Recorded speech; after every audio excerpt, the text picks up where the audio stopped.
Good evening, everyone, and welcome to NIBM Digital Campus.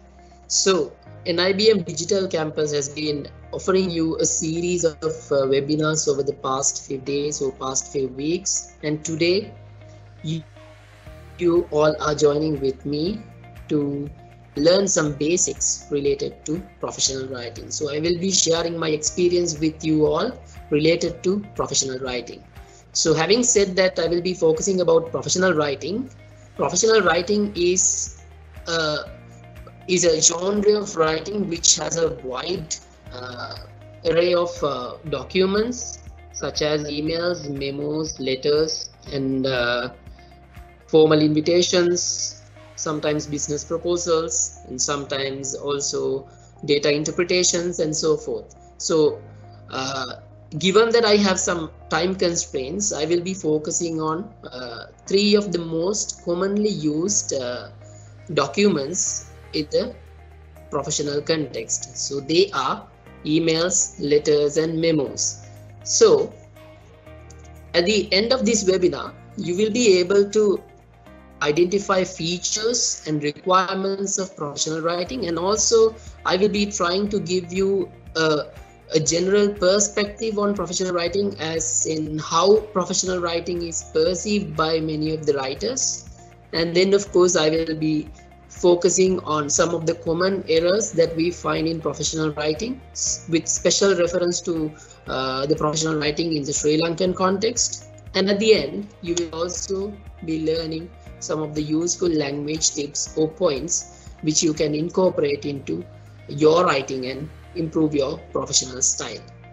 So as I told you, I will be focusing on three documents that are commonly used in the official communication. So if you look at all these three documents, you can see the formatting. From the look, you can see that the formatting is done on the left side of the paper. So everything is on the left side. So if you're in the habit of using your formatting or doing your formatting on the right side of the paper, it's time for you to now to shift towards this left side formatting. And if you look at the email in general, you can see there's a header which is usually automated, and then comes the salutation. Then you have the message content, where you have the body paragraphs, which includes the introduction, the middle paragraphs, and then the conclusion.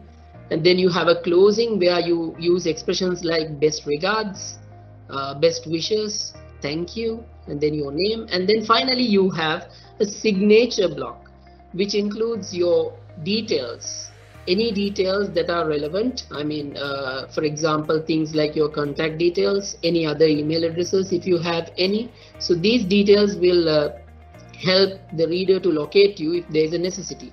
If you look at the memo, it's quite different from the email, because you can see after the header there's no such thing called as salutation. You can see it straight away starts with the body paragraphs, and then of course you can see that there is no signature block as such, and it has become an option in memo writing, because memos are usually used to communicate within your organization or within your workplace or among your colleagues. But if you look at the letter, it's somewhat contrastingly different from the other two types of documents that we focused already.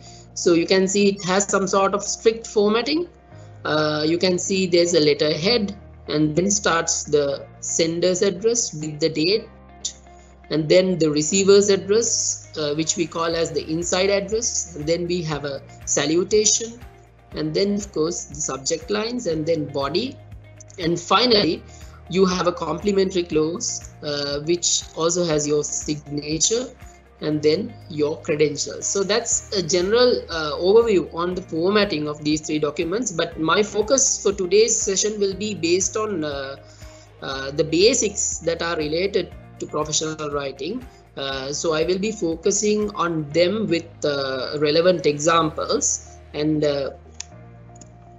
let's see what professional writing is first. As I told you, you all know, I assume that everyone knows what is professional writing in general, or technically professional writing means the type of writing or the genre of writing that you are engaged in while you're working. So what I thought of doing today is rather than giving this technical definition, I thought of giving some sort of perception towards this professional writing, as in how professional writing is perceived by many of the writers. And I believe professional writing is often considered as a challenge because most of the writers spend a lot of time when they draft these documents. Sometimes they edit them, sometimes they proofread them, and they have to sometimes rewrite these documents. So it becomes a sort of a challenge for many of these writers. And imagine if you are given like 2-3 letters to write in a day,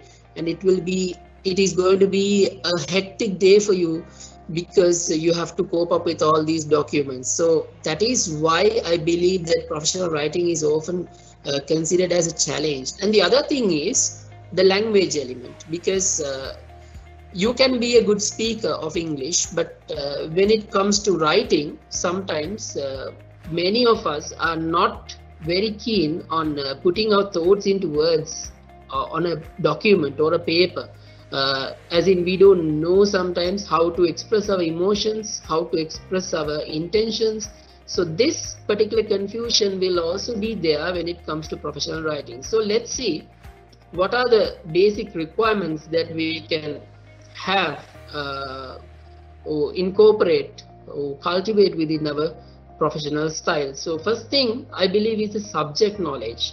So number one, when we look at subject knowledge, I thought of giving you 2 points. The first thing is that you need to have an idea about the subject matter that you're going to deal with. Sometimes there can be situations where you do not actually need a professional document to deal with, because there can be official matters which you can simply go to the person and talk to the person and solve it. But sometimes there can be a necessity where you need to write an email or maybe a letter or a memo to convey that message. In such context, you have to be very careful as to what to be included in your document and what to be omitted from your document. So that is something that you need to assess before you write, and this knowledge is very important. And also, when it comes to subject knowledge, you need to have an idea of the most important things or most important elements of your document. What are the things that you should say first, and what are the things that you should be keeping at the middle or at the end. So this subject knowledge is very much needed if you are a professional writer. The second thing is your adaptation to the recipient. So if you are the boss of your company or the manager of your company, and if you are writing to the employees, let's say it's a memo, you have to be very careful to write that memo or compose that memo in a way that it doesn't hurt or offend any of your employees. So for that, you need to improve your language as well.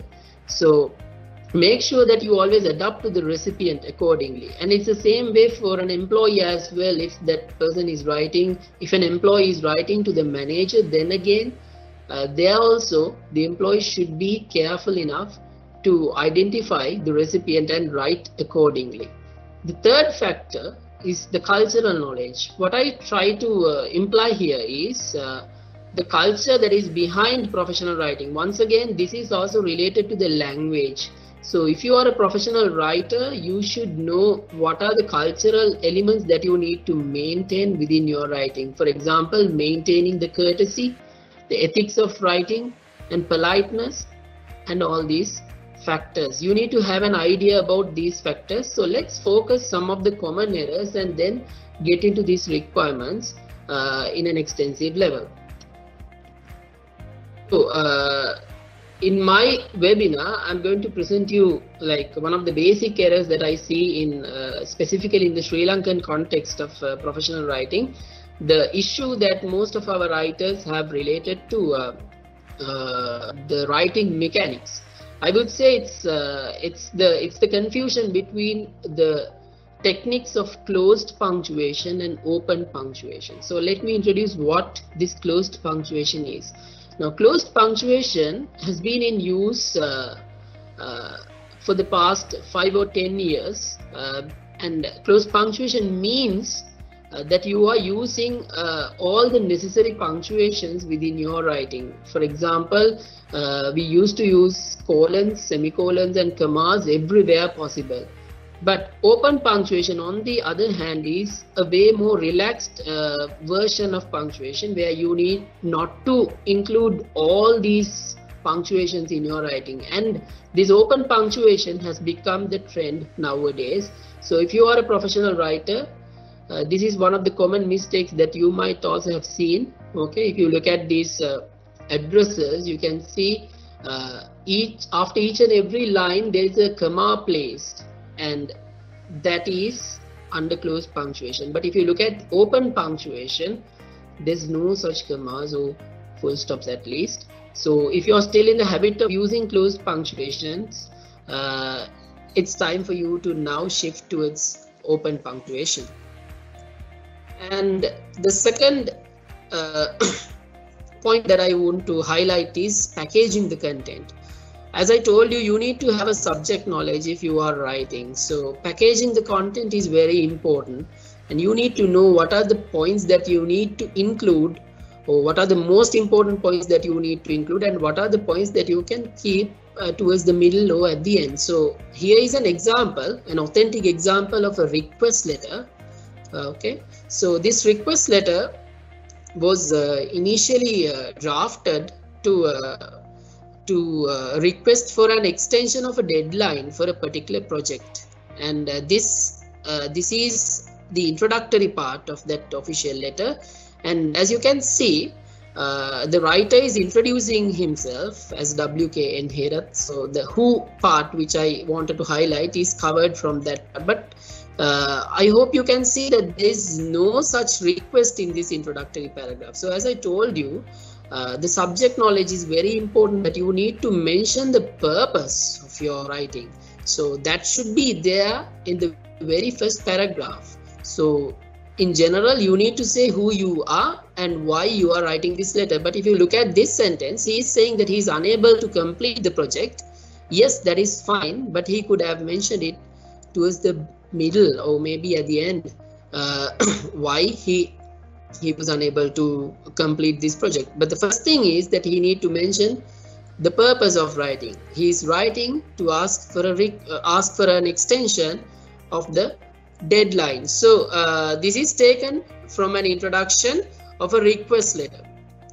So as you can see, the who part is there, but why is missing. So let's focus on these who, why and what factors. So if you look at the who part, you can see when we consider about who, you need to make sure that it's a must factor in almost all the documents. But if you look at the letter, in letters, saying who you are is compulsory, because usually letters are sent to outsiders. But if you look at an email, it's not compulsory, because it depends. Sometimes you send emails to your colleagues, sometimes you send emails to your outsiders. So if you're sending an email to your outsiders, it's a must that you need to mention who you are.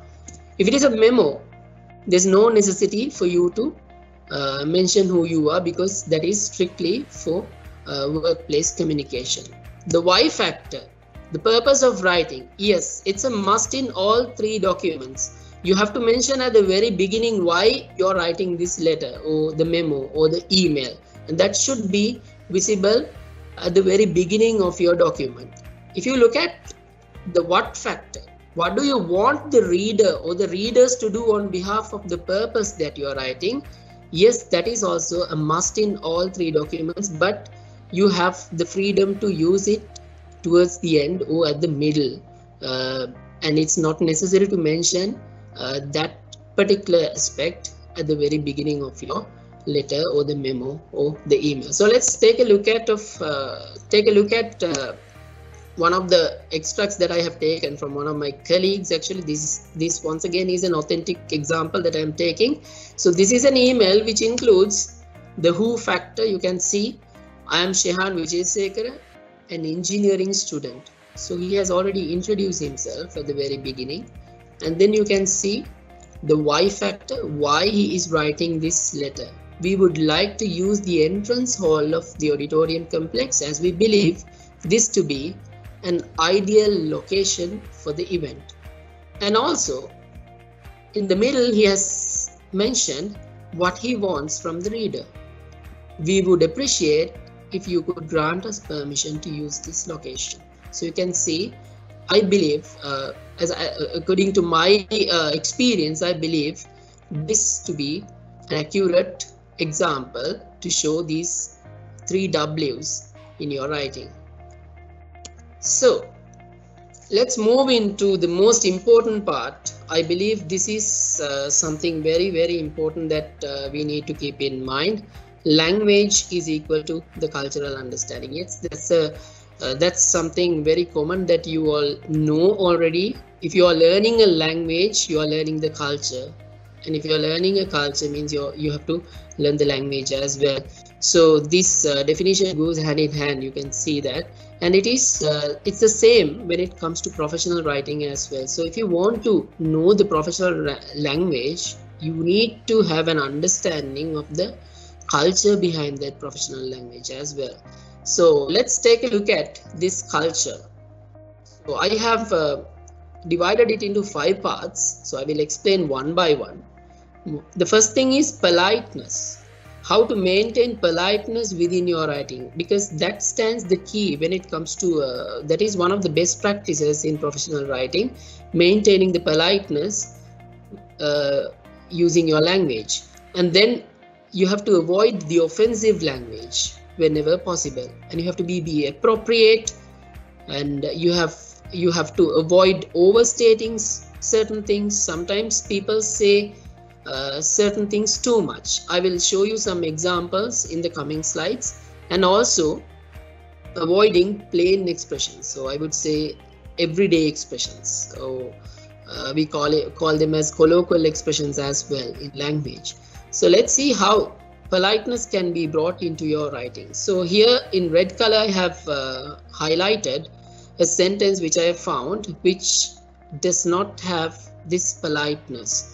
So you can see, I want to give my report on Sunday. So you can see from the words like want to and from the words like give, the politeness is rather lost. So here is my alternative which I have provided. Instead of using want to, I have used a politeness marker which I named as would like to, instead of saying want to. And also you can see I have avoided this plain word give, and instead I have replaced it with the word submit.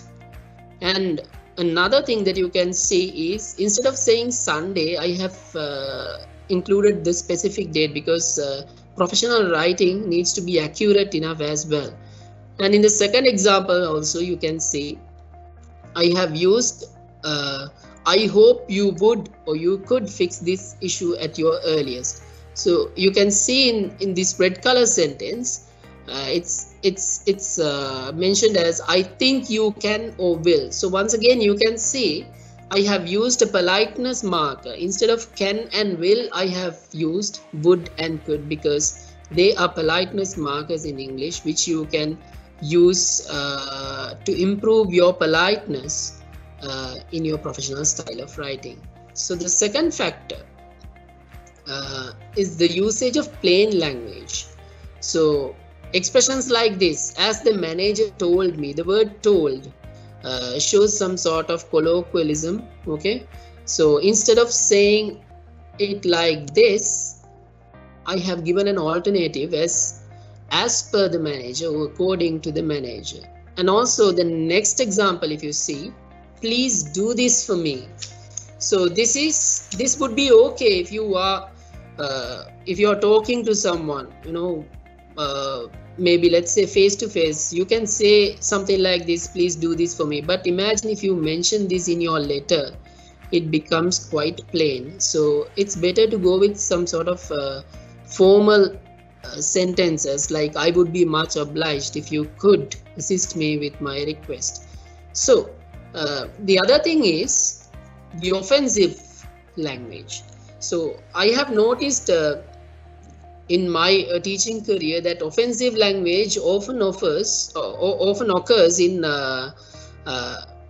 negative expressions and also in direct questions. So when you are saying something negative to your reader, you have to be very careful not to use offensive language. For example, sorry, we cannot do what you wanted because, and then the writer is going to say the reason for that. But instead, what if you use something like this by saying, I regret to inform you that your requirement cannot be fulfilled as or due to this particular reason. So rather than saying, directly that you can't do it, it's always good to say sorry in a very polite way and say, I regret to inform you that. And the other thing is asking questions. Now this, you can see the tone of this sentence seems to be very offensive. What will you do to my complaint? It seems like the writer is somewhat angry towards the reader. So no matter how angry you are at the person that you are writing, you have to make sure that you do not show it from your language in an unwanted way. You can make these direct questions indirect by asking, I wish to know a possible solution for my concern or my complaint, so that your politeness is maintained and no such usage of offensive language. So those are related to offensive language. And the final factor is overstating. Sometimes some writers overstate certain things. Yes, it's true that you have to be polite, you have to be appropriate when you are expressing certain things, but never overstate certain things. Now this example was taken from a letter which had the salutation as dear sir, but this sentence is taken from the middle of that particular letter, and you can see this writer has used dear sir once again within this body of the letter, which is not ideal. I mean, it does not show, it does not show politeness, but it shows some sort of overstating, because there's no such necessity for you to be, overcautious about your writing sometimes. So you could have simply said it like this: please be kind enough to do the needful, because you have already addressed the person as dear sir, so you don't have to mention over and over again. And the second one is excessive wordiness in your sentences. Now this was taken from a formal invitation, and you can see how this sentence is drafted. We could decide to the best of our intentions that you make your presence. Now this is simply an invitation to be present on a special occasion. So this excessive wordiness has resulted in overstatement. So what I have suggested for this is this sort of a sentence, because you can simply say, we appreciate your graceful presence, rather than having too much of wording into your writing. So that's how you can avoid overstating. The next point, once again related to language. So what I thought of saying here is that the tone is very important when it comes to your writing, when it comes to your professional communication. So tone is very important, that you need to be positive wherever possible. So you can see, trying to be positive is something that you have to achieve if you are a professional writer. As you can see from this red colored sentence, it says we cannot begin the constructions until the building plans are approved. So you can see this cannot part shows the negativity here. But if you look at this green color sentence, we will begin the constructions when the building plans are approved. So you can see the message that you wanted to imply here is same in both these sentences, but you can see the tone has changed. The tone in the green color sentence is way positive than the tone in the red color sentence. So the other point that I need to highlight is the usage of active voice when you are writing sentences. So if you are a communicator, if you are a professional communicator, so Make sure that you use majority of active voice sentences in your writing, because active voice sentences will always help you to keep close relationships with your reader. For example, you can see in green color I have written, "We have received your payment," and in red color I have mentioned, "Your payment has been received." So that's in passive voice. So you can see how the distance is created when we are using passive voice. When you want to say something positive to your reader, make sure that you use active voice and show that welcoming tone to your reader. In red color, when you say something like that in passive voice, "Your payment has been received," it's like, yes, we have received your payment, but we don't care. But if you say it in active voice, you say it in a very gentle manner, "We have received your payment," and you're showing that you are being thankful to the reader for the payment. Having said that, passive voice is also very important, and it is important when it comes to negative statements. So as I told you, when you want to say something positive, go closer and have a good relationship with the reader. But when you want to say something negative, try to distance yourself, because that's always good to say negative things by keeping a distance with the reader. So you can see in red color I have mentioned, "We have not received your payment," and that is an active voice sentence. So you can see, "We have not received your payment." So it's somewhat offensive when you say "we have not received your payment." It does not show any trust. It's like you are somewhat angry towards the reader. But if you say "your payment has not been received," it creates some sort of distance with you and the reader, and also it shows some sort of trust as well, because when you say "your payment has not been received," it gives an idea like you might have done the payment, but we haven't received it. So there, some sort of trust is shown when you're using passive voice to mention negative things related to your writing. So as the final few points, so my webinar is very short and sweet, I believe, and as the final few points, I want to highlight that please make sure that you use enough politeness markers in your writing. So try to use words like please, would, could, kindly, thank you. Try to be thankful and try to appreciate the reader for allocating his or her time. And also make sure that you use some modifiers which will make your language somewhat tentative, because modifiers can be very useful to neutralize your language. For example, when you say "tends to," it will not show any absolutism in your statements, so any aggressive tone in your statements. So try to use these modifiers. We call them as tentative language as well. So try to use them. It will neutralize your expressions, and also it will minimize the damage if there is any damage. So that's all with my webinar, and I invite everyone finally to join NIBM Digital Campus.